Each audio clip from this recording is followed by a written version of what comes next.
everyone. We're going to determine whether the series converges absolutely, converges conditionally, or diverges. We're going to use the ratio test and look at the limit as n approaches infinity of absolute value of a sub n plus 1 divided by a sub n and find our limit. If it's less than 1, then it's absolutely convergent. If it's greater than 1, then it's going to be divergent. So let's use our ratio test, and I'm going to rewrite this as the sum from n equals 1 to infinity, and we're going to do the absolute value of a sub n. This is my a sub n. You take the absolute value of this. This is just going to be 1. So now that's going to really be the absolute, the sum as n equals 1 to infinity. And I'm going to expand this. That's going to be n factorial times n factorial times n factorial divided by 3n factorial, because it had this cube here.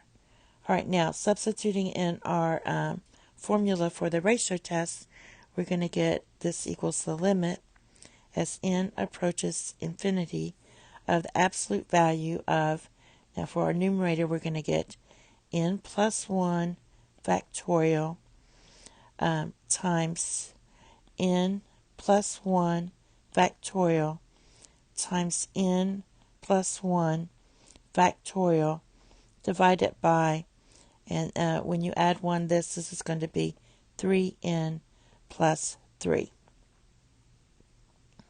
factorial. Because remember, you're just doing this. All right. Now, then we're going to divide by a sub n, which is same as multiplying by the reciprocal. So this is going to be 3n factorial divided by n factorial times n factorial times n factorial. All right. Now, let's group everything together. We're going to group this together with this and this. Our 3's with this. So we're going to get the limit as n approaches infinity. Now, I'm going to expand this. This is going to be n plus 1 times n factorial divided by n factorial times n plus 1 times n factorial divided by n factorial.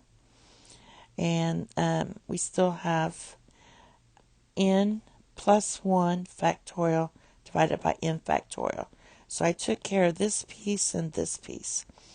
Now, the second part's going to be 3n factorial.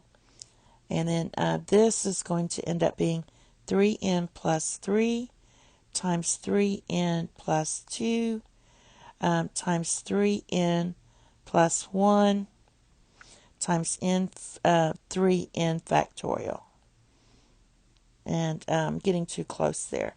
But what's going to happen, this should be n factorial here. What's going to happen is these cancel out. These cancel. These cancel. The 3n's factorials cancel out. And now we're just going to have the limit as n approaches infinity of, we had 3 of these, n plus 1. So I'll just write cube. And then in our denominator, we were left with 3n plus 3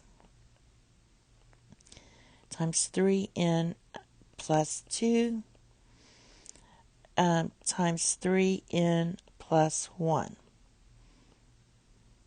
All right. This is going to give you, if you look at,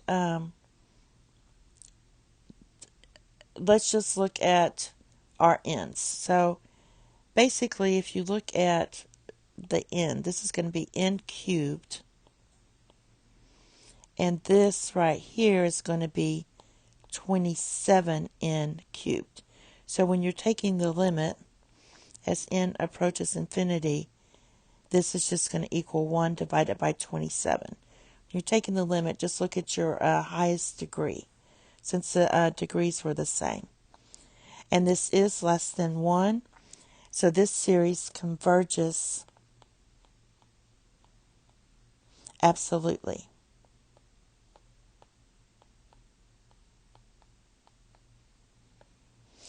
Thank you. Have a nice day. Bye-bye.